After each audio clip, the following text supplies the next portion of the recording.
नमस्कार बच्चों। आज हम लोग हिंदी व्याकरण का एक बहुत ही महत्वपूर्ण टॉपिक है जिसका नाम क्या है, समास। समास के बारे में हम लोग बात करेंगे, है ना। ठीक है कि समास क्या है, तो चलिए देखते हैं कि समास का तात्पर्य होता है क्या, संक्षिप्तीकरण। संक्षिप्तीकरण का मतलब यानी कि मिनिमाइज करना, शॉर्ट एंड फॉर्म में लिखना। ठीक है, क्या कह रहा है, समास का तात्पर्य होता है संक्षिप्तीकरण। संक्षिप्तीकरण मतलब उसको छोटा फॉर्म में लिखना, या और इसके शाब्दिक अर्थ पे आए तो इसका क्या होता है, छोटा रूप। क्या होता है, छोटा रूप। ठीक है, अर्थात जब दो या दो से अधिक शब्दों से मिलकर जो नया और छोटा शब्द बनता है उस शब्द को हम लोग क्या कहते हैं, समास कहते हैं। कि जब भी दो या दो से अधिक शब्द आपस में मिलकर एक नया और छोटा शब्द जो बनता है उसको हम लोग क्या कहेंगे, समास कहेंगे। परिभाषा, कई तरह के परिभाषा को हम यहाँ पे जिक्र किए हैं। दूसरे शब्दों में हम यदि कहें तो क्या है कि दो या दो से अधिक शब्दों से मिलकर बने हुए एक नवीन और सार्थक शब्द जिसका कोई अर्थ होना चाहिए। यानी यदि दो या दो से अधिक शब्द मिल रहा है तो उसका एक कोई मीनिंग निकलना चाहिए, समझ गया ना। तो हम लोग उसे क्या कहेंगे, समास कहेंगे। ठीक है, जैसे उदाहरण के तौर पे यहाँ पे एक वाक्य है, शब्द है रसोई के लिए घर। एक बड़ा शब्द है रसोई के लिए घर, तो शॉर्ट में हम लोग इसको क्या कहेंगे, रसोई घर। तो एक प्रकार से देखिए यहाँ पे 1 2 3 4 है और यहाँ पर सिंपल कितना हो गया, 1 हो गया। तो रसोई घर के लिए, तो रसोई घर के लिए हम लोग कौन सा शब्द का इस्तेमाल किए, रसोई घर। तो रसोई घर जो होगा वो कैसा शब्द होगा, सामासिक शब्द होगा। ठीक है, संस्कृत, जर्मन और बहुत सी भारतीय भाषाओं में भी समास का प्रयोग किया जाता है। कि समास न केवल हिंदी में प्रयोग किया जाता है बल्कि समास का प्रयोग संस्कृत और जर्मन के अलावा अन्य भाषाओं में भी समास का प्रयोग होता है। ठीक है, अब इसके बाद आप देख रहे हैं सामासिक शब्द। सामासिक शब्द को इंग्लिश में हम लोग क्या कहते हैं, कंपाउंड वर्ड। क्या कहते हैं, कंपाउंड वर्ड, है ना। कि समास के नियमों से निर्मित शब्द क्या कहलाएगा, सामासिक शब्द कहलाएगा। जैसे यहाँ पे रसोई के लिए घर, क्या था, रसोई के लिए घर, तो उससे कौन सा शब्द बना, रसोई घर। तो ये क्या कहलाएगा, सामासिक शब्द कहलाएगा। ठीक है, और देखिए इसे समस्त पद भी कहा जाता है। इसको क्या कहते हैं, समस्त पद। समास होने के बाद विभक्ति का जो चिन्ह होता है, कारक का जो विभक्ति का जो चिन्ह होता है वो क्या हो जाता है, गायब हो जाता है। ठीक है, जैसे अभी दिखा रहे थे ना, रसोई के लिए घर मतलब क्या हो गया, रसोई घर। हाथ के लिए कड़ी, हाथ के लिए कड़ी, तो यहाँ पे हाथ के लिए कड़ी का हम लोग कौन सा शब्द इस्तेमाल करेंगे, हथकड़ी। और यहाँ पर विभक्ति चिन्ह क्या था, के लिए। विभक्ति चिन्ह क्या है, के लिए। तो ये के लिए यहाँ पे क्या हो गया, गायब हो गया। ठीक है, तो हाथ के लिए कड़ी के लिए हम लोग किस सामासिक पद का इस्तेमाल करेंगे, हथकड़ी का। ठीक है, नील और कमल, नील और कमल ये दोनों शब्दों का यहाँ पे जो विभक्ति चिन्ह है वो क्या है, और है। तो इसके लिए हम लोग क्या इस्तेमाल करेंगे, नील कमल। यानी नील और कमल से मिलके जो एक नया सामासिक पद बनेगा वो क्या होगा, नील कमल। ठीक है, राजा का पुत्र, तो यहाँ विभक्ति चिन्ह क्या है, का। तो यहाँ पे देखिए राजा का पुत्र से क्या बन जाएगा, राजपुत्र बन जाएगा। यानी जो ये का विभक्ति चिन्ह है वो समाप्त हो जाएगा। हालांकि अभी हम लोग आगे पढ़ेंगे कि ये कौन सा समास है ना, और कौन से समास में भी कौन से कारक में आ रहा है। समास विग्रह, समासिक शब्दों के बीच के संबंध को स्पष्ट करने को क्या कहते हैं, समास विग्रह। समासिक शब्दों के जो बीच का संबंध है ना, दो समासिक शब्दों के बीच का जो संबंध है उसको स्पष्ट करने के लिए हम लोग क्या करते हैं, समास विग्रह करते हैं। विग्रह के बाद सामासिक शब्द जो है वो गायब हो जाते हैं। अर्थात जब समस्त पद के लिए सभी पद अलग अलग किए जाते हैं तो उसको क्या कहते हैं, समास विग्रह। देखो यहाँ पे बढ़िया से समझिए, यहाँ पर जो हम लोग कर रहे थे वो क्या था, सामासिक शब्द।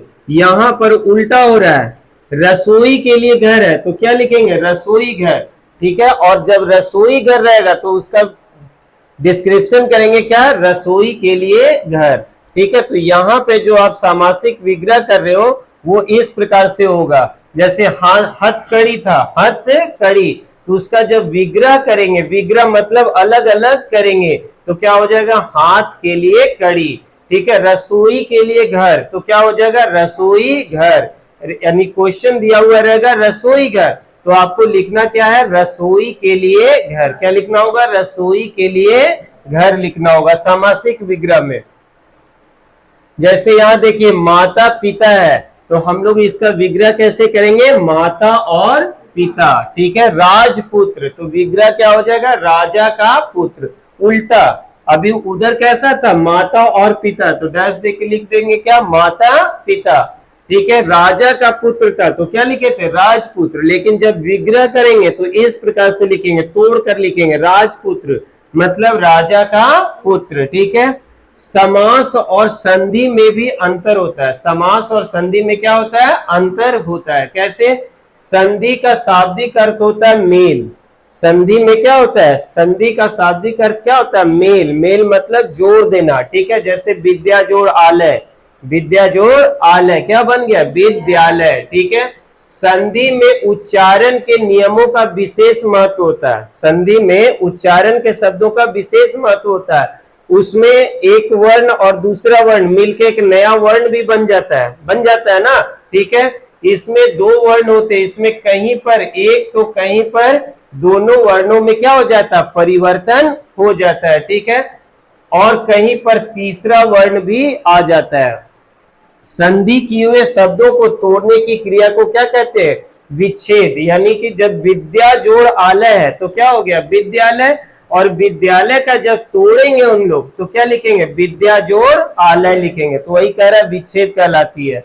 संधि में जिन शब्दों का योग होता है उनका मूल अर्थ बदलता नहीं है, लेकिन इसमें अर्थ जो है वो बदलेगा। जैसे पुस्तक जोड़ आलय क्या हो गया, पुस्तकालय, तो ये क्या हो गया, आपका एक प्रकार का संधि हो रहा, और पुस्तकालय का संधि विच्छेद करेंगे तो क्या हो जाएगा, पुस्तक जोड़ आलय, ठीक है। समास का शाब्दिक अर्थ होता है, ये तो बता चुके हैं, ठीक है। वही चीज है यहाँ पे, जैसे हम लोग पढ़ रहे थे कि संधि और समास में क्या अंतर है, तो संधि को तो देख ही लिए, अभी समझा दिए, और समास क्या है तो हम लोग पढ़ चुके हैं, ठीक है। जैसे यहाँ पे देखोगे विषधर, उसमें कोई नया अर्थ नहीं आ रहा था, संधि विच्छेद में कोई नया अर्थ नहीं आ रहा था, लेकिन इसमें नया अर्थ आता है समास में। विषधर, जब इसका सामासिक विग्रह करेंगे तो क्या हो जाएगा, विष को धारण करने वाला, विष को धारण करने वाला अर्थात शिव, विष को धारण करने वाला कौन होते हैं, अर्थात शिव, ठीक है। समास के जो भेद होते हैं आप सबों को पहले भी पढ़ाया जा चुका है कि समास के मेनली कितने भेद होते हैं, 6 भेद होते हैं। अव्ययी भाव समास, तत्पुरुष समास, कर्मधारय समास, द्विगु समास, द्वंद्व और बहुव्रीहि समास। समास के कितने भेद हैं, 6 भेद है। नाम को आपको याद रखना है, पहला अव्ययी भाव समास, नंबर 2 तत्पुरुष समास, नंबर 3 कर्मधारय समास, नंबर 4 द्विगु समास, और नंबर 5 द्वंद्व, और नंबर 6 क्या हो गया, बहुव्रीहि समास। कौन सा, बहुव्रीहि समास, ठीक है।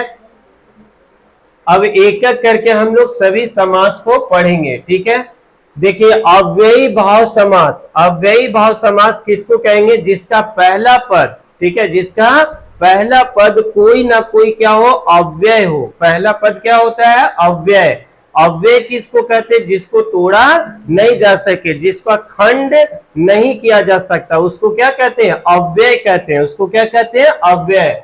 जिस समास का पूर्व पद प्रधान हो और वह क्या हो, अव्यय। पूर्व पद और उत्तर पद दो चीजें आपको दिमाग में रखना है समास में। पूर्व पद मतलब जो पहले आ रहा है, और उत्तर पद जो बाद में आ रहा है। तो क्या कह रहा है इसमें अव्ययी भाव समास में, कि जिस समास का पूर्व पद प्रधान हो, मतलब पहला वाला पद जो है वो क्या है, प्रधान है, और वो क्या होना चाहिए, अव्यय होना चाहिए। क्या होना चाहिए, अव्यय होना चाहिए। तो हम लोग उसको कौन सा समास कहेंगे, अव्ययी भाव समास कहेंगे। कह रहे इसमें अव्यय पद का प्रारूप लिंग, वचन, कारक में नहीं बदलता, यानी इसके ऊपर लिंग, वचन और कारक का कोई प्रभाव नहीं पड़ता है। ठीक है, इसके ऊपर लिंग, वचन और कारक का कोई असर नहीं पड़ेगा। ठीक है, वह हमेशा एक जैसा रहता है। वह हमेशा कैसा रहता है? एक जैसा रहेगा, ये चेंज नहीं होगा। दूसरे शब्दों में कहें, यदि एक शब्द की पुनरावृत्ति हो सकता है अव्यय में, अभी हम लोग एग्जाम्पल में देखेंगे कि एक ही शब्द जो है वो 2 बार आया है।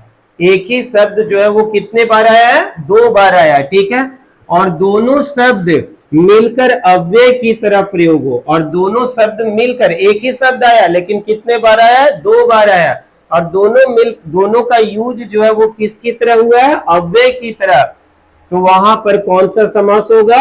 अव्ययी भाव समास होगा। ठीक है, संस्कृत में उपसर्ग युक्त पद, उपसर्ग और प्रत्यय पता है, किसी के आगे लग रहा है तो वो क्या कहलाएगा? उपसर्ग, और पीछे कुछ जुड़ रहा है तो क्या कहलाता है? प्रत्यय। क्या कहलाता है? प्रत्यय। अव्ययी भाव समास माने जाते हैं, मतलब कि संस्कृत में जो उपसर्ग वाला जो पद होता है वो भी क्या माना जाता है? अव्ययी भाव समास माना जाता है संस्कृत में। अब इसको और हेल्प के लिए आप समझिए, कहोगे ना कि सर पहला पद जो होता है, पूर्व पद जो है वो अव्यय है, तो कुछ अव्यय का उदाहरण आप लोग देख लीजिए कि अव्यय में कौन कौन सा रह सकता है। अ रह सकता है, आ रह सकता है, अनु रह सकता है, प्रति रह सकता है, हर, भर, नी, नीर, यथा, यावत, ये जितने भी शब्द है सभी के सभी क्या है? अव्यय। ये सभी के सभी क्या है? अव्यय है, और इन्हीं से आपका बनेगा क्या? अव्ययी भाव समास। इसी से क्या बनेगा? अव्ययी भाव समास बनेगा। ठीक है, जैसे पहला उदाहरण देखिए, यथाशक्ति, एक शब्द है ना यहाँ पे, यथाशक्ति। तो यथाशक्ति में आप देखिए तो पहला जो पद है वो क्या है? यथा, और दूसरा जो पद है वो यानी कि उत्तर पद जो है वो क्या है? शक्ति। पहला पद क्या है? यथा, और दूसरा पद क्या है? शक्ति। तो यथा जो है वो क्या है? एक प्रकार का अव्यय है। एक प्रकार का क्या है? अव्यय। अभी देखिए हम यहाँ पे बताए थे अव्यय का उदाहरण यथा था, तो यदि आपको ये सब चीज याद है, कौन कौन? अ, आ, अनु, प्रति, हर, भर, ये सारी चीज यदि आपको याद है तो आप देख कर केवल बता दोगे कि ये कौन सा समास है। समझ गए ना, क्योंकि ये यही सबसे मिलकर बनता है। तो जैसे ही आप देखें यथाशक्ति, आप समझ जाइए कि कौन सा समास है? अव्यय भाव समास है। ठीक है, और यथाशक्ति का यदि सामासिक विग्रह करेंगे तो क्या हो जाएगा? शक्ति के अनुसार। क्या हो जाएगा? शक्ति के अनुसार। कहा जाता है ना यथाशक्ति तथा भक्ति, कि जितना हमारा शक्ति है हम उसके अनुसार क्या करेंगे? भक्ति करेंगे। ठीक है, प्रतिदिन, यहां पर भी देखिए प्रति क्या है? पूर्व पद, और दीन क्या है? उत्तर पद। प्रति क्या है? पूर्व पद, और दीन क्या है? उत्तर पद। ये दोनों से मिलके जो शब्द बना प्रतिदिन, तो प्रतिदिन भी कौन सा समास है? अव्यय भाव समास है, और प्रतिदिन का सामासिक विग्रह क्या हो जाएगा? प्रत्येक दिन। यहां पर देखिए, यहां पर क्या प्रति लिखा हुआ था कि नहीं लिखा हुआ था? है ना, तो प्रति भी क्या है? एक प्रकार का अव्यय है। आजन्म, आजन्म, इसमें भी देखिए एक पहला जो पद है वो क्या है? आ, और दूसरा जो पद है वो क्या है? जन्म। तो आ क्या है? अव्यय है, तो आ जन्म, आ जन्म का मतलब क्या हो गया? जन्म से लेकर, जन्म से लेकर। ठीक है, और एग्जाम्पल देखिए, घर, घर, अभी हम बोले थे कि अव्यय भाव समास में हो सकता है कि एक ही शब्द जो है वो 2 बार रिपीट हुआ हो। एक ही शब्द कितने बार रिपीट हुआ हो? 2 बार रिपीट हुआ हो। तो यहाँ पे देखोगे घर है, और यहाँ पे भी क्या है? घर है। एक ही पद, यानी पूर्व पद और उत्तर पद, ये क्या है? उत्तर पद। ठीक है, दोनों क्या है, समान है। पूर्व पद और उत्तर पद दोनों क्या है जी, समान है। और दोनों मिलकर क्या बन रहा है, एक नया शब्द बन रहा है, क्या, घर घर। घर घर का मतलब प्रत्येक घर। तो ये घर घर भी जो है वो क्या है, अव्यय भाव समास है। इसी प्रकार से रातों रात, रातों रात, ठीक है। आमरण, आमरण में भी देखिए यहाँ पे आ जो है वो क्या है, अव्यय है। और दूसरा शब्द जो है वो पूर्व उत्तर पद जो है वो क्या है, मरण। आमरण का सामासिक विग्रह क्या हो जाएगा, मृत्यु तक। क्या हो जाएगा, मृत्यु तक। अभूतपूर्व, तो यहां पर उत्तर पद क्या है, सॉरी पूर्व पद क्या है सर, अ, और उत्तर पद क्या है, भूतपूर्व। भूतपूर्व जो पहले नहीं हुआ है, ठीक है। इसी तरह से नीर और भय, नीर और भय, तो ये आपका हो गया अव्यय, ठीक है। तो निर्भय का मतलब क्या हो गया, बिना भय के। इसी प्रकार अनु और क्या हो गया, कुल, अनु और कुल, अनु भी क्या है, अव्यय। इसी प्रकार से भर और फिर क्या है, पेट, भर और पेट। तो भर भी हम ऊपर में बताए थे कि क्या है, अव्यय। भय, भर भी क्या है, एक प्रकार का अव्यय है, ठीक है। बेशक, बेशक, बेशक, तो बे क्या है आपका, अव्यय। बे क्या है, अव्यय। और दूसरा जो उत्तर पद है वो क्या है, शक। बेशक का मतलब क्या हो गया, शक के बिना, ठीक है।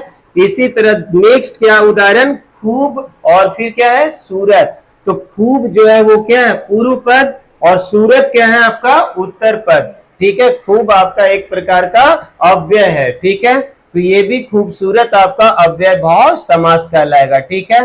तो पहला जो था वो आपका अव्यय भाव समास। मेरे ख्याल से किसी को कुछ समझने में दिक्कत नहीं होगी, है ना। अब हम लोग क्या देखेंगे, तत्पुरुष समास, ठीक है। अब हम लोग क्या देखेंगे, तत्पुरुष समास। तत्पुरुष समास बड़ा है, और तत्पुरुष समास से कई तरह के क्वेश्चन भी बहुत तरह के पूछे जाते हैं एग्जाम में। तत्पुरुष हो गया, द्वंद्व हो गया, कर्मधारय हो गया, बहुब्रीहि हो गया, ये सब चीज को ध्यान से देखना। और इसमें विभक्ति के चिन्ह का लोप भी होगा कारक के अनुसार, ठीक है ना। तो हम लोग देखते हैं कि जिस समास का उत्तर पद प्रधान हो, जिस समास का कौन सा पद, उत्तर पद प्रधान हो। हम अभी जब पढ़ा रहे थे अव्यय भाव समास, कौन सा समास, अव्यय भाव समास, तो उसमें बताए थे कि उसका पूर्व पद क्या होता है, अव्यय होता है। और कौन सा पद प्रधान होता है अव्यय भाव समास में, पहला पद ही प्रधान होता है। लेकिन तत्पुरुष समास में आप क्या देख रहे हो कि इसमें उत्तर पद प्रधान होगा। पहले वाला या बाद वाला प्रधान कौन होगा, बाद वाला। इसमें अव्यय भाव समास में कौन पद प्रधान था, पहले वाला, और वो अव्यय था। और उत्तर पद में जो पद प्रधान होगा, मेन जो होगा, वो बाद वाला पद जो होगा वो प्रधान होगा, ठीक है। और पूर्व पद जो है वो गौण हो, गौण मतलब गायब हो, उसे तत्पुरुष समास कहते हैं। और यह कारक से जुड़ा समास होता है। अभी हमने बताए थे ना कि इसमें कारक को भी हम लोग देखते चलेंगे, ठीक है। विग्रह में जो कारक प्रकट होता है उसी कारक वाला वो समास होता है। जैसे अभी हम लोग देखेंगे, इसे बनाने में दो पदों के बीच कारक चिन्हों का लोप हो जाता है, ठीक है। जैसे राजा का पुत्र, राजा का पुत्र, एक वाक्य यहां पर समझिए। जैसे यहीं पर देखिए ना, लिख रहे हम राजा का पुत्र,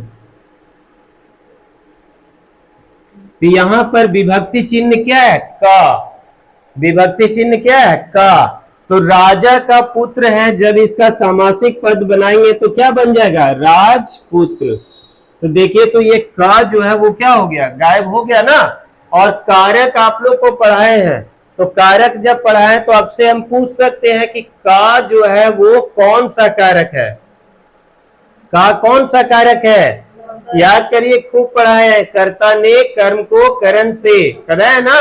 तो का जो है किसका है, संबंध, संबंध कारक में पढ़ाए थे, का के की रा रे री, पढ़ाए थे ना, का के की रा रे री, ना ने नी, ठीक है। जैसे इसमें देखिए, अच्छा और इसमें भी बताना है, इस समास में साधारणतः प्रथम पद जो होता है वो क्या होता है, विशेषण। याद रखिएगा, किस समास का पहला पद जो है वो विशेषण होता है, किस समास का पहला पद विशेषण होता है, तत्पुरुष का। और दूसरा पद जो होता है वो क्या होता है, विशेष से होता है। अब कहोगे सर ये विशेषण और विशेष से क्या है, तो एडजेक्टिव है ना, जिसकी विशेषता बतलाई जा रही है, जिसकी विशेषता बतलाई जा रही है वो क्या होता है, विशेष से। और जो विशेषता बताई जा रही है उसके जो गुण धर्म की बात किया जा रहा है वो क्या कहलाता है, विशेषण। जैसे यहां पर हम लिख रहे हैं कि ठंडा पानी, ठीक है, ठंडा पानी, तो पानी क्या है, यहां पर विशेष से है, और पानी की विशेषता क्या है, ठंडा। समझ गए ना। तो अभी क्या समझा रहे हैं कि समास में, यानी कौन से समास में, तत्पुरुष समास में पहला जो पद होता है वो क्या होता है, विशेषण। पहला पद क्या होता है, विशेषण, और दूसरा पद जो होगा वो आपका विशेष से होगा, मतलब उसकी विशेषता। जैसे यहीं पर देखिए ना, राजा का पुत्र, किसका पुत्र, राजा का पुत्र का विशेषता क्या, कि वो किसका बेटा, भिखारी का नहीं है, राजा का पुत्र है। समझ गया ना, अंबानी का बेटा, बेटा किसका है, अंबानी का। समझ गया ना, उसकी विशेषता भाई। द्वितीय पद अर्थात बाद वाले पद के विशेष होने के कारण इस समास में उसकी प्रधानता रहती है। समझ गए। जैसे यहां पर देखिए, ये क्या है, धर्म का ग्रंथ, धर्म का ग्रंथ, ग्रंथ किस चीज का ग्रंथ है, धर्म का। ग्रंथ की विशेषता क्या है, कि वो किस चीज का है, धर्म का। और यहाँ पे जब इसका सामासिक पद बनेगा तो यहाँ देखिए विभक्ति चिन्ह क्या है, का। यहाँ पर क दिख रहा है क्या, नहीं, तो क गायब हो गया। यानी धर्म ग्रंथ, धर्म ग्रंथ कौन सा समास है, तत्पुरुष समास है। कौन सा समास, तत्पुरुष समास है, ठीक है। राजा का कुमार, राजा का कुमार क्या बन गया, राजकुमार। क्या बन गया, राजकुमार, ठीक है। कहते हो ना, राजकुमारी है, राजकुमार है। तुलसीदास कृत, तुलसीदास कृत का मतलब क्या हो गया, तुलसीदास जी के द्वारा कृत, रचना किया हुआ। कृत का मतलब क्या होता है, रचना किया हुआ, ठीक है। कृत का मतलब क्या होता है, रचना किया हुआ। तुलसीदास द्वारा कृत, ठीक है। इसमें कर्ता और संबोधन कारक को छोड़कर शेष 6 कारक चिन्हों का प्रयोग होता है। याद रखिएगा, इसमें कौन कौन कारक, तत्पुरुष में कौन कौन से कारक का प्रयोग नहीं होता है, तो याद रखिएगा, कर्ता कारक का प्रयोग नहीं होता है, और संबोधन, कर्ता ने, याद करिए, कर्ता ने, यानी ने वाला नहीं आएगा, ने वाला नहीं आएगा। और संबोधन में क्या बताए थे, हे, अजी, अहो, अरे, है ना। तो 2 कारक का प्रयोग तत्पुरुष समास में नहीं होता। किसका किसका नहीं होता है, कर्ता कारक और संबोधन कारक का प्रयोग नहीं होता है, ठीक है। और किसका होगा, तो कर्म का होगा, करण का होगा, संप्रदान का होगा, अपादान का होगा, संबंध का होगा, अधिकरण का होगा। समझ गया ना। बाकी 2 जो केवल है उसका प्रयोग नहीं होगा। और जो छोटा छोटा चीज है यही आपसे पूछा जाएगा। समझ गया ना, कि समास में या तत्पुरुष समास में किन 2 कारक का प्रयोग नहीं होता है, ऐसे सवाल पूछा जा सकता है। तो किन 2 कारकों का प्रयोग तत्पुरुष समास में नहीं होता है, तो कर्ता और संबोधन, कर्ता और संबोधन कारक का प्रयोग नहीं होता है, ठीक है। अब सबसे पहला कौन हो गया, तो कर्म होगा। ऐसे कारक में पहले क्या होता है, कर्ता, कर्ता ने, फिर नंबर 2 में क्या है, कर्म। तो अभी तो बताए कि कर्ता कारक का तो प्रयोग करना ही नहीं है, तो नंबर 1 में इसमें क्या आ जाएगा, कर्म। नंबर 1 में कौन आ जाएगा, कर्म आएगा, ठीक है। क्या कह रहा है देखते हैं, इसमें 2 पदों के बीच में कर्म कारक छिपा होता है। यानी जो कर्म तत्पुरुष होगा उसमें 2 पद के बीच में कौन सा कारक छिपा होगा, कर्म। तो कर्म का कौन सा चिन्ह है, कर्ता ने कर्म को, यानी कर्म तत्पुरुष में कौन सा विभक्ति रहेगा? को। क्या रहेगा? को। ठीक है। कर्म कारक का चिन्ह क्या होता है? को होता है। को कर्म कारक की विभक्ति भी कहा जाता है। साथ ही साथ आपका कारक भी हो जा रहा है, उसे कर्म तत्पुरुष समास कहते हैं। को के लोप से यह समास बनता है। जैसे देखो ग्रंथकार, एक शब्द क्या है? ग्रंथकार, है ना। ग्रंथकार मतलब ग्रंथ को लिखने वाला। जब ग्रंथकार का हम लोग सामासिक विग्रह करेंगे तो क्या बन जाएगा? ग्रंथ को लिखने वाला। ग्रंथ को लिखने वाला। कोई दिक्कत नहीं है, ठीक है। तो यहां पर देखिए को जो है यहां पर दिख रहा है क्या आपको? नहीं ना दिख रहा, मतलब को विभक्ति चिन्ह का लोप हो गया। उसके बाद आपका कौन सा कारक आएगा? करण। तो करण में क्या होता है? कर्ता ने कर्म को करण से, तो इसमें किसका लोप होगा? से का। किसका? से का। जहां पर पहले पद में करण कारक का बोध होता है, इसमें दो पदों के बीच करण कारक जो है वो छिपा होगा, और करण कारक का चिन्ह या विभक्ति क्या होता है? के द्वारा और से, उसे करण तत्पुरुष समास कहेंगे। एग्जाम्पल देखिए, वाल्मीकि रचित, वाल्मीकि रचित, वाल्मीकि रचित मतलब क्या हो गया? वाल्मीकि के द्वारा रचना किया गया, है ना। वाल्मीकि के द्वारा रचना किया गया। संप्रदान को के लिए, संप्रदान में क्या होता है? को के लिए, संप्रदान में को के लिए, तो इसमें क्या छिपा हुआ रहेगा? को के लिए, ठीक है। जैसे देखिए सत्याग्रह, एग्जाम्पल में क्या है? सत्याग्रह। सत्याग्रह का मतलब क्या हो गया? सत्य के लिए आग्रह, सत्य के लिए आग्रह। महात्मा गांधी जी सत्याग्रह करते थे ना, तो मतलब वो करते क्या थे? सत्य के लिए आग्रह करते थे। क्या करते थे? सत्य के लिए आग्रह, ठीक है। अब क्या है? अपादान। अपादान क्या है सर? में पर, नहीं सर, अपादान में क्या होगा? से ना होगा, ठीक है।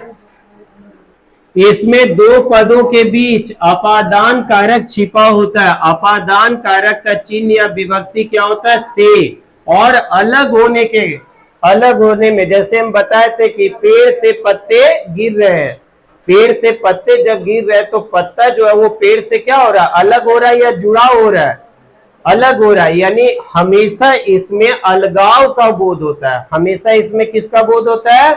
अलगाव का बोध होता है, ठीक है। जैसे यहाँ पे देखिए एग्जाम्पल है पथ भ्रष्ट, पथ से भ्रष्ट, ठीक है। पथ से भ्रष्ट, हाँ तो से है ना सर। पथ जो राह है, राह से वो क्या हो गया? भ्रष्ट हो गया, ठीक है। फिर क्या है सर? संबंध। फिर क्या है आपका? संबंध। अभी बताए थे काके की रा रे री, ठीक है। इसमें विभक्ति चिन्ह जो होगा वो क्या होगा? काके की रा रे री, इसका लोप होगा। जैसे राजसभा, क्या होगा? राजसभा मतलब राजा की सभा। सभा का संबंध किससे है? राजा से। सभा का संबंध किससे है? राजा से। अधिकरण में पर, अधिकरण में क्या होता है? में पर। अधिकरण का विभक्ति चिन्ह क्या होता है? में पर। तो इसमें क्या छिपा रहेगा? में या पर। जल समाधि, जल में समाधि, है ना। यहाँ पे एक एग्जाम्पल, जल समाधि मतलब क्या हो गया? जल में समाधि, कि जल में उसने समाधि ले लिया, ठीक है। तत्पुरुष समास का एक और प्रकार है क्या? नए तत्पुरुष समास। कभी कभी ये ऊंचे क्लास में पूछा जाता है, ठीक है। तत्पुरुष का ही सर यहाँ पर बच्चे गलती करते हैं, इसको मान लेते हैं क्या? अव्यय। इसको क्या मान लेते हैं? अव्यय। क्या मान लेते हैं? अव्यय। ध्यान रखिएगा, ये जो नए तत्पुरुष समास है जूनियर क्लास के बच्चों के लिए नहीं है, लेकिन जो अपर क्लास के बच्चे हैं 9, 10 उनके लिए बहुत इंपॉर्टेंट है। क्योंकि ये देखने से कंफ्यूजन लगता है कि ये कौन सा समास है? अव्यय भाव समास है, लेकिन नहीं, ये एक्चुअल में क्या है? तत्पुरुष का ही एक प्रकार है जिसको कहते हैं नए तत्पुरुष। इसमें पहला पद क्या होता है? निषेधात्मक। निषेधात्मक मतलब मना करने वाला चीज। निषेधात्मक का मतलब क्या हो गया? जिसमें मना किया जा रहा है, ठीक है। असभ्य, असभ्य मतलब न सभ्य, मतलब जो सभ्य नहीं है। अनादि जिसका न आदि, ठीक है, जिसका कोई आदि नहीं है। असंभव जो संभव नहीं है। अनंत जिसका नहीं है कोई अंत, अनंत। याद रखिएगा इसमें हमेशा न का प्रयोग होगा। जब हम लोग इसका सामासिक विग्रह करेंगे तो इसमें हमेशा कौन सा शब्द आएगा? मना करने का, न का प्रयोग होगा, ठीक है ना। जैसे देखिए असभ्य मतलब वह सभ्य नहीं है। अनादि जिस जो आदि नहीं है। असंभव जो संभव नहीं है। अनंत मतलब जिसका कोई अंत नहीं है। कोई दिक्कत नहीं है। अब आइए सर कर्मधारय। अगला अभी तक हम लोग क्या क्या देखे? अव्यय भाव समास देखे और तत्पुरुष देखे। पूरा तत्पुरुष समास का हम लोग पूरे कारक के साथ जोड़कर भी देख लिए। और कौन से दो कारक का प्रयोग तत्पुरुष समास में नहीं होता है? तो कर्ता और संबोधन का। तत्पुरुष समास का एक विशेष प्रकार भी हम लोग पढ़े जिसको क्या कहते हैं? नए समास। क्या कहते हैं? नए समास, ठीक है। अब हम लोग अगला जो उसका काइंड है क्या? कर्मधारय। तो कर्मधारय की ओर चलते हैं। जिस समास का उत्तर पद प्रधान हो, उत्तर मतलब बाद वाला, उत्तर मतलब बाद वाला। फिर से आइए, अव्यय में क्या था? पूर्व पद प्रधान, यानी पहले वाला पद प्रधान था। तत्पुरुष में भी क्या था? उत्तर पद प्रधान, यानी कि बाद वाला पद प्रधान था। और अब क्या पढ़ रहे हैं? कर्मधारय। कर्मधारय में भी बाद वाला पद ही प्रधान होगा। सर पद तो दो ही है ना इसमें, पूर्व पद और उत्तर पद। या तो कौन प्रधान होगा? पूर्व या उत्तर, है ना, पूर्व या उत्तर होगा। तो अव्यय में पूर्व पद प्रधान था, तत्पुरुष में उत्तर पद प्रधान था, और कर्मधारय में भी कौन प्रधान होगा? उत्तर पद प्रधान होगा। तो यहां में परिभाषा में पहला जो डेफिनेशन पढ़े उसमें कोई दिक्कत नहीं है। जिसके लिंग वचन भी समान हो, जिसका लिंग और वचन भी क्या हो? समान हो। और समास में विशेषण और विशेष से, समास में किसका प्रयोग हो? विशेषण और विशेष का। इसी को उपमेय और उपमान, उपमेय और उपमान भी कह सकते हैं। इसको हम लोग कौन सा समास कहेंगे? कर्मधारय समास। कौन सा समास? कर्मधारय समास कहेंगे। और अच्छे से समझिए, कर्मधारय समास में व्यक्ति, वस्तु आदि की विशेषता का बोध होता है। मतलब कर्मधारय समास में हमेशा व्यक्ति की, वस्तु की हम लोग क्या करते हैं? विशेषता बतलाते हैं। क्या करते हैं? विशेषता बतलाते हैं, ठीक है। कर्मधारय समास का जब भी हम लोग विग्रह करेंगे, जब कर्मधारय समास के पद का हम लोग क्या करेंगे? विग्रह करेंगे। जब हम लोग उसको तोड़ेंगे तो किस चीज का प्रयोग करेंगे? है जो। किसका प्रयोग करेंगे? है जो, या के समान है जो। ये सब से भी आप पहचान कर सकते हो कि ये समास है। समझ गया ना? कर्मधारय समास के विग्रह में हम लोग किन किन शब्दों का प्रयोग करेंगे? है जो या के समान है जो, ठीक है। जैसे देखिए तथा रूपी, रूपी भी आएगा। यानी ये तीन चीजों का, तीन शब्दों का हम लोग प्रयोग करेंगे। एग्जाम्पल जब आप देखोगे आपको समझ में आ जाएगा। जैसे पहला देखिए आपका एग्जाम्पल क्या है? चंद्रमुख। पहला क्या है? चंद्रमुख मतलब क्या? चंद्रमा के समान मुख वाला। मतलब देखिए मुख की विशेषता बतला रहे हैं ना जी। अभी तो बताए कि कर्मधारय समास में हमेशा व्यक्ति की या वस्तु की हम लोग क्या करते हैं? विशेषता को बतलाते हैं। तो यहां पर हम लोग किसकी विशेषता बतला रहे हैं? मुख की। मुख जो है वो किसके समान है? चंद्र के समान है, ठीक है। तो यहां पर और एक चीज समझिए कि ये जो चंद्र है वो क्या है? विशेषण। चंद्र क्या है? विशेषण। और किसकी विशेषता बतला रहे हैं? मुख्य की, है ना। तो मुख्य जो है वो क्या हो जाएगा? विशेष से। मुख्य क्या हो जाएगा? विशेष से। इसी तरह से देखिए सर, दही वड़ा, दही वड़ा, ठीक है, दही में डूबा हुआ वड़ा, ठीक है। गुरुदेव, गुरु रूपी देव। चरण कमल, चरण कमल मतलब क्या हो गया? कमल के समान चरण, कमल के समान चरण। कमल की चरण की विशेषता क्या है सर? कमल। चरण जो है वो किसके समान है? कमल के समान है, ठीक है। नील गगन, गगन जो है वो कैसा है सर? नीला है। गगन की विशेषता कैसा है? नीला है, ठीक है। नीला है जो आसमान, नीला है जो आसमान, ठीक है। तो ये कौन सा समास हो गया? आपका कर्मधारय समास। कौन सा समास? कर्मधारय समास, ठीक है। कोई दिक्कत है? चलिए अब नेक्स्ट आपका क्या है? द्विगु समास। नेक्स्ट क्या है? द्विगु समास। सर याद रखिएगा, द्विगु समास मतलब कहीं ना कहीं संख्या का बोध कराएगा। द्विगु का पहचान करने का सबसे अच्छा तरीका है कि इसमें क्या होता है? संख्या का बोध होता है। संख्या समझते हो ना? चलिए, द्विगु समास में पूर्व पद संख्यावाचक होता है। द्विगु समास में पूर्व पद जो होगा वो कैसा होगा? संख्यावाचक। अव्यय में पहला पद क्या था? अव्यय था और वो प्रधान था।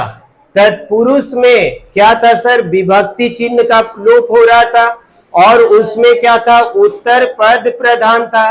कर्मधारय में हम लोग क्या देखे कि इसमें उत्तर पद प्रधान होता है और क्या कर्मधारय में देखे कि इसमें व्यक्ति या वस्तु की विशेषता बतलाई जाती है। और अब क्या पढ़ने जा रहे हैं? द्विगु समास। द्विगु समास में क्या होगा कि पूर्व पद जो होगा, यानी पूर्व पद मतलब जो पहले वाला पद होगा, वो कोई ना कोई संख्या का बोध कराएगा। किस चीज का बोध कराएगा? संख्या का बोध कराएगा, ठीक है। और कभी कभी उत्तर पद भी संख्यावाचक हो सकता है, हालांकि ऐसे एग्जाम्पल आपको कम मिलेंगे। हमने कहा कि पहले वाला जो पद है वो संख्या का बोध कराएगा, लेकिन कभी कभी बाद वाला जो पद है वो भी संख्या का क्या कराता है? बोध कराता है, ठीक है। इस समास में प्रयुक्त संख्या किसी समूह को दर्शाती है। इसमें जो संख्या होगा ना वो किस चीज को दर्शाएगी? समूह का, किसी अर्थ को नहीं बताएगा, ठीक है। इसमें देखिए समूह और समाहार का बोध होता है। जैसे देखिएगा नवग्रह, पहला एग्जाम्पल क्या है सर? नवग्रह। नवग्रह, नव मतलब कितना होता है? 9। नव का मतलब कितना होता है? 9। नवग्रह मतलब कितने ग्रह? 9 ग्रहों का समूह, ठीक है। दोपहर, तो दो जो है वो क्या? एक संख्यावाचक है और पहर का मतलब समय होता है ना, तो दो पहरों का समाहार, ठीक है। त्रिवेणी, त्रिवेणी का मतलब क्या कितना होता है? 3। त्रिवेणी का मतलब क्या होता है? 3। और वेणी का मतलब क्या होता है? वेणी का मतलब कोई बताइए? वेणी का मतलब नदी, ठीक है। त्रिवेणी, 3 वेणियों का समूह, ठीक है। त्रिवेणियों का समूह, 3 वेणियों का समूह। पंच, पंच का मतलब क्या होता है? 5। 5 तंत्रों का समूह। त्रिलोक अभी बता चुके हैं, ठीक है। 3 लोकों का समाहार। शताब्दी, शताब्दी मतलब 100 अब्दों का समूह। शताब्दी का मतलब ऐसे तुम लोग समझ रहे हो, शताब्दी शतक है ना, शताब्दी एक्सप्रेस। सप्तऋषि, सप्तऋषि मतलब 7 ऋषियों का समूह। सप्तऋषि का मतलब क्या हो गया? 7 ऋषियों का समूह। त्रिकोण, त्रिकोण है ना, 3 कोणों का समूह, ठीक है, यह समाहार। सप्ताह, सप्ताह मतलब 7 दिनों का समूह। तिरंगा है ना, 3 रंगों का समूह। चतुर्वेद मतलब 4 वेदों का समाहार। चतुर्वेद का मतलब 4 वेदों का समाहार, ठीक है। सर द्विगु समास का भी 2 भेद है।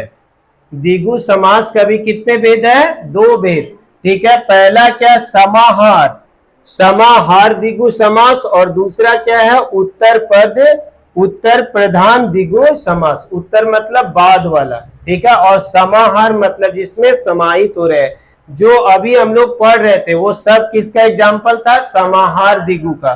केवल ऐसे ही देख लो, समाहार का मतलब क्या होता है? समुदाय। समुदाय का मतलब क्या होता है? इकट्ठा होना। इकट्ठा होना का मतलब क्या हो रहा है? समेटना। जहां पर मिलाकर मिलाया जा रहा है, तिरंगा मतलब तीन रंगों का समूह मिल रहा है तब ना तिरंगा बना जी, ठीक है। पंचवटी, पंचवटी पांच वटों का समूह है, मतलब पांच वट मिला तब ना वो पंचवटी बना, तो वो कौन सा समास कहलाएगा? समाहार द्विगु। त्रिवेणी, अभी हम लोग पढ़े ना, तीन वेनियों का समूह, तो जहां पर तीन वेनी मिलेगा तभी ना समाहित हुआ एक दूसरे में, तभी ना वो त्रिवेणी बना, ठीक है। तीन लोकों का समाहार क्या कहलाएगा? त्रिलोक, ठीक है। पांच वटों का समाहार क्या हो गया? पंचवटी। तीन भुवनों का समाहार त्रिभुवन। और उत्तर पद में क्या होगा? इसका दूसरा पद जो है वो प्रधान होता है और पहला पद जो है संख्यावाची। वही चीज है, केवल उलट के लिखेगा। आइए सर, अब नेक्स्ट क्या है आपका? द्वंद्व समास। अगला जो समास है वो कौन सा है? द्वंद्व समास। इसमें दोनों पद मतलब पूर्व पद और उत्तर पद, दोनों पद जो होगा वो प्रधान होगा। दोनों पद क्या होगा? प्रधान। याद करिए, शुरू से एकदम बार बार हम बता रहे हैं। अव्यय में क्या था? पूर्व पद प्रधान। तत्पुरुष में क्या था सर? उत्तर पद। कर्म धारय में भी कौन था? उत्तर पद। और अभी द्विगु पढ़े तो द्विगु में कौन सी बात हम लोग जाने कि इसका जो पूर्व पद होता है वो क्या होता है? संख्यावाची। और द्वंद्व में क्या होगा कि पूर्व वाला और बाद वाला दोनों का अपना महत्व है। दोनों का क्या है? अपना महत्व। दोनों पद प्रधान होगा और बीच में योजक चिन्ह लगा रहेगा। बीच में क्या लगा रहेगा? योजक चिन्ह। जैसे माता पिता, माता और पिता है ना सर, तो माता डैश लिखते हो ना, पिता, तो दोनों का अपना महत्व है कि नहीं है? माता का भी और पिता का भी। तो दोनों पद जब प्रधान रहे तो इसको हम लोग कौन सा समास कहेंगे? द्वंद्व समास। कौन सा समास? द्वंद्व समास कहेंगे। इस समास में दोनों पद जो है वो क्या होते हैं? प्रधान। इसमें दोनों पद क्या होंगे? प्रधान। इसमें किसी भी पद का गौण नहीं होता है। ये दोनों पद एक दूसरे पद के विलोम होते हैं, लेकिन ये हमेशा नहीं होता है। इसका जब हम लोग विग्रह करेंगे तो और या का प्रयोग करेंगे, या एवं का प्रयोग करेंगे, ठीक है। द्वंद्व समास में योजक चिन्ह कौन सा? योजक चिन्ह ऐसा लगा हुआ रहेगा, ठीक है। या का बोध होता है। एग्जाम्पल देखिए, तुरंत समझ में आ जाएगा। जल वायु, जल वायु, जल और वायु, अपना पराया, अपना और पराया। एक देखिए यहां पर एक दूसरे का विलोम भी है। अपना, अपना मतलब जो मेरा है, पराया जो किसी और का है। तो ये एक दूसरे का दोनों शब्द, कौन कौन शब्द? अपना और पराया, दोनों एक दूसरे का विपरीत है कि नहीं है सर? विलोम है ना। पाप और पुण्य, पाप मतलब अच्छे कर्म नहीं, और पुण्य का मतलब क्या हो गया? अच्छे कर्म। तो एक दूसरे का विपरीत भी है और एक दूसरे के बीच में क्या लगा हुआ है? योजक चिन्ह लगा हुआ है। राधा कृष्ण, राधा कृष्ण। अन्न जल, अन्न और जल। नर नारी, गुण दोष, ठीक है। देश विदेश, ये सभी के सभी जो है वो आपका क्या कहलाएंगे? द्वंद्व समास। क्या कहलाएंगे? द्वंद्व समास। अब इसका पहला एक पार्ट देखिए, इतरेतर द्वंद्व। क्या है? इतरेतर द्वंद्व। नाम बहुत सीधा सीधा है। वो द्वंद्व जिसमें शब्द से भी और शब्द से भी पद जुड़े होते हैं और अलग अस्तित्व रखते हैं। बात को समझिए, वो द्वंद्व जिसमें और शब्द से पद जुड़े होते हैं। इसमें जो दो पद होगा, यानी कि पूर्व पद और उत्तर पद, दोनों क्या से जुड़ा रहेगा? और से। क्या से जुड़ा रहेगा? और से। और दोनों का, पूर्व पद का भी अपना अलग इंपॉर्टेंस है और उत्तर पद का भी अपना अलग इंपॉर्टेंस है। कुल मिला के वही द्वंद्व समास है, उसी को अलग अलग किया है। जैसे राधा कृष्ण, राधा और कृष्ण, तो राधा का अपना अलग महत्व है और कृष्ण का अलग महत्व है। जैसे और माता और पिता, तो माँ का अपना अलग रोल है ना सर, और पिता का भी क्या है, अपना और रोल है। सर द्वंद्व समास ही है, लेकिन उसी में इसको घुमा फिरा कर दे रहा है। जैसे उदाहरण में देखिए, राम और कृष्ण, राम एक अलग व्यक्तित्व थे और कृष्ण भी क्या थे, एक अलग व्यक्तित्व थे। दोनों का अपना अपना महत्व है। राम कृष्ण एक्चुअल में क्या है, द्वंद्व समास। ये भी द्वंद्व समास है, लेकिन द्वंद्व में भी कौन है, तो इतरेतर द्वंद्व है। कौन सा द्वंद्व, इतरेतर द्वंद्व। माँ और बाप, वही माता पिता। अमीर और गरीब, ये केवल आपको ध्यान रखना कि यदि विग्रह में और शब्द का प्रयोग है, विग्रह में किसका प्रयोग है, और का प्रयोग है, तो आप समझ जाइएगा कि ये कौन सा द्वंद्व है, इतरेतर द्वंद्व है। ठीक है, अमीर और गरीब, गाय और बैल, ऋषि और मुनि, ऋषि और मुनि, सब आपका द्वंद्व ही है। द्वंद्व में कौन सा द्वंद्व है, इतरेतर द्वंद्व है। ठीक है, समाहार, समाहार का अर्थ होता है समूह। समाहार का क्या होता है, समूह। जब द्वंद्व समास के दोनों पद और समुच्चय बोधक से जुड़ा होने पर भी अलग अलग अस्तित्व नहीं रखकर समूह का बोध कराते हैं। देखिए इतरेतर में क्या बताए थे, उसमें और रहेगा, उसमें क्या रहेगा, और इसमें क्या रहेगा, योजक, क्या रहेगा, योजक चिन्ह। ठीक है, जैसे दाल रोटी, दाल रोटी एक साथ साफ साफ लिखा हुआ है। ठीक है, हाथ पांव, आहार निंद्रा, विग्रह करेंगे तो वही आएगा, कौन सा, द्वंद्व समास। लेकिन एक साथ लिख दिया, यदि दाल रोटी, हाथ पांव, आहार निंद्रा, तो ये सब क्या हो जाएगा आपका, ये समाहार द्वंद्व। क्या कहलाएगा, समाहार द्वंद्व। ठीक है, वैकल्पिक, चल हटाओ। अब लास्ट में आपका बच जाएगा क्या, बहुव्रीहि समास। कौन सा, बहुव्रीहि, मतलब इसमें एक नया अर्थ प्रकट हो जाए। समझ गए ना, इसमें क्या होगा, एक नया अर्थ प्रकट हो, तो वो क्या कहलाएगा, बहुव्रीहि। सबसे ज्यादा कंफ्यूजन इसी में होता है बच्चों को एग्जाम में, कि ये कर्मधारय है या बहुव्रीहि है। ये जो समास का कोई जो पद दिया हुआ है, बच्चे इसी में कंफ्यूज होते हैं कि ये बहुव्रीहि समास है या कर्मधारय है। ठीक है, इस समास में कोई भी पद प्रधान नहीं होता है। याद रखिए, अभी हम लोग पढ़ रहे थे द्वंद्व, द्वंद्व में क्या था, दोनों पद प्रधान था। इसमें कोई भी पद प्रधान नहीं होगा। जब दो पद मिलकर तीसरा पद बनाए, मतलब कोई अलग अर्थ प्रकट करे, तो वो कौन सा समास होगा, बहुव्रीहि समास होगा। इसका विग्रह करने पर क्या क्या आएगा, वाला, है, जो, जिसका, जिसकी, जिसके, वह आदि। ये शब्द को आपको दिमाग में रखना है कि जब बहुव्रीहि समास का जब हम विग्रह करेंगे तो कौन कौन सा शब्द हमको आएगा विग्रह करने में, वाला, है, जो, जिसका, जिसकी, जिसके और वह। ठीक है, जिस, और दूसरे शब्दों में कहे कि जिस समास में पूर्व पद और उत्तर पद दोनों में से कोई भी प्रधान ना होकर कोई अन्य पद प्रधान हो, तो हम लोग उसको क्या कहेंगे, बहुव्रीहि समास। क्या कहेंगे, बहुव्रीहि समास। ठीक है, जैसे एग्जाम्पल में देखिए, नीलकंठ, पहला क्या है उदाहरण, नीलकंठ, नीला है कंठ जिसका, अर्थात शिव। यहां तो शिव नहीं लिखा हुआ था, अपने आप एक मीनिंग आएगा। और इसका देखिए जो विग्रह करेंगे, नीला है कंठ जिसका, तो यहाँ पे कौन सा शब्द आया विग्रह में, जिसका आया ना, अभी पढ़ा रहे थे ना।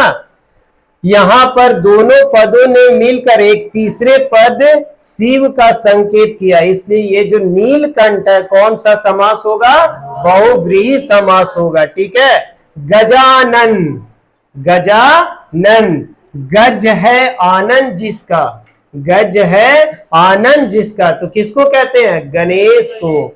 त्रिनेत्र, कहोगे सर त्रिनेत्र, त्रि मतलब तीन, द्विगु समास कहेगा ना जी। त्रिनेत्र अभी ना पढ़ाए थे, संख्यावाचक, ठीक है। त्रिनेत्र, तीन नेत्र है जिसके, तो तीन नेत्र किसका है? शिव का। नीलकंठ हो गया। लंबोदर, लंबा है उदर जिसका, अर्थात पता है गणपति बप्पा मोरया। दशानन, यहां पर भी यदि देखोगे तो द्विगु समास दिख रहा, 10 है आनंद जिसके। 10, 10 क्या है सर? संख्यावाचक है ना, लेकिन आपको ध्यान देना है कि दशानन एक ही था और उसके जैसा फिर कोई पैदा भी नहीं हुआ। उसके जैसा प्रचंड विद्वान इस धरती पर कोई पैदा नहीं हुआ और उसके जैसा दुष्ट भी नहीं हुआ। समझ रहे हो मेरी बात को सर? उसके जैसा कोई विद्वान नहीं था। सब ग्रह को तो पैर के तले दबा के रखता था, बंद करके रखा था, और शनि को तो तलवा के नीचे। हिलेगा डोलेगा नहीं, तू हिला डोला तो मेरा विकेट गिर जाएगा। सोचो, सारे देवताओं को पराजित करके रखा था। उसके जैसा विद्वान कोई नहीं था, लेकिन उसके जैसा दुष्ट भी कोई नहीं था। तो दशानन, दशानन अर्थात कौन? रावण। चतुर्भुज, कहोगे सर चतुर्भुज, चार भुजा, मैथ्स में पढ़ते हैं, मैथ्स में पढ़ते हैं। चतुर मतलब चार, द्विगु समास है नहीं। चतुर्भुज, चार भुजाओं वाला, यानी कौन? विष्णु। पीतांबर, पीले हैं वस्त्र जिसके, यानी पीला है अंबर जिसका, अर्थात क्या? कृष्ण, अर्थात कृष्ण, ठीक है। कर्मधारय और बहुव्रीहि समास में अंतर क्या है? ये कभी कभी 10 क्लास को लिखने या 9 क्लास में ये सब पूछ देता है व्याकरण में कि कर्मधारय समास और बहुव्रीहि समास में अंतर लिखे। तो दोनों समासों में अंतर समझने के लिए इसके विग्रह पर ध्यान देना होगा। यदि दोनों समास का हम विग्रह कर रहे हैं, यानी कोई एक सामासिक पद है और उसका जब विग्रह कर रहे हैं उसमें कोई स्पेशल मीनिंग नहीं आ रहा है, तो वो क्या होगा? कर्मधारय। लेकिन यदि कोई स्पेशल मीनिंग आ रहा है, कोई नया नाम आ रहा है, तो वो क्या होगा? बहुव्रीहि होगा, ठीक है। कर्मधारय समास में एक पद विशेषण होता है और दूसरा क्या होता है? विशेष से होता है। समझा चुके। जैसे नील गगन में नील क्या है? विशेषण, और गगन क्या है? विशेष है। इसी तरह चरण कमल में अभी उदाहरण आया था ना, चरण कमल। चरण क्या है? उपमेय है, और कमल जो है उसका क्या है? उपमान है, ठीक है। अतः ये दोनों उदाहरण क्या है? कर्मधारय समास है। और बहुव्रीहि में क्या होता है सर? समस्त पद किसी संज्ञा के विशेषण का कार्य करता है और वो एक विशेष अर्थ प्रकट करता है।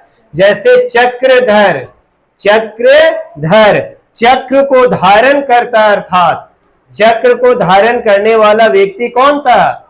श्री कृष्ण, है ना। स्ट्रैटेजी मेकर, इसके जैसा कोई स्ट्रैटेजी नहीं बनाया। नीलकंठ, नीला है जो कंठ, नीला है जो कंठ यदि सिर्फ कर रहे हैं तो क्या होगा? कर्मधारय है। लेकिन यही नीलकंठ का यदि विग्रह ऐसे कर रहे हैं कि नीला है कंठ जिसका, तब क्या हो गया? शिव। नीलकंठ कर्मधारय भी है और नीलकंठ बहुव्रीहि है। सिर्फ डिपेंड कर रहा है किस चीज के ऊपर? उसके विग्रह पर। लंबोदर, लंबोदर मोटे पेट वाला, ठीक है। गणेश भगवान को देख लो तो वो सिर्फ कह दिए मोटे पेट वाला, मतलब कर्मधारय कोई भी मोटा पेट वाला हो सकता है, चर्बी जिसका ज्यादा है। लेकिन यदि कहते हैं लंबा है उदर जिसका, अपने में उदाहरण मत ढूंढो कि अपना पेट कम रख के, है ना, कि किसका पेट मोटा है। लंबा है उदर जिसका अर्थात गणेश। यदि ऐसा करते हैं तो लंबोदर अभी यहां पे क्या हो जाएगा? बहुव्रीहि। महात्मा, महात्मा महान है जो आत्मा, कौन सा होगा? कर्मधारय। महान आत्मा है जिसकी, तो कोई विशेष आदमी है, हो सकता है गांधी जी भी आ सकते हैं। कमल नयन, कमल नयन, कमल के समान नयन, बस छोड़ दीजिए, कर्मधारय। कमल के समान है नयन जिसके, जिसके आ गया, जिसकी आ गया, बहुव्रीहि, अर्थात विष्णु जी है। समझ गए? पीतांबर, पीले हैं जो अंबर, कोई भी पीला कपड़ा हो सकता है, कर्मधारय। लेकिन पीले हैं अंबर जिसके, अभी तो बताए थे जिसका, जिसकी नहीं पढ़ाए थे बहुव्रीहि में। तो वो फिर पहुंच गई है कृष्ण के पास। ठीक है, चलिए, तो उम्मीद करते हैं कि सभी को समास समझ में आ गया हो, और यदि समास समझ में आ गया हो तो इसको अच्छे से समझ लीजिए, नहीं तो सांस, समास और सांस में बहुत ज्यादा अंतर नहीं होता है। बाकी तो आप खुद समझदार हैं। चलिए, समझ गए होंगे तो लाइक कर दीजिएगा, बहुत देर बोले हैं। ठीक है, धन्यवाद।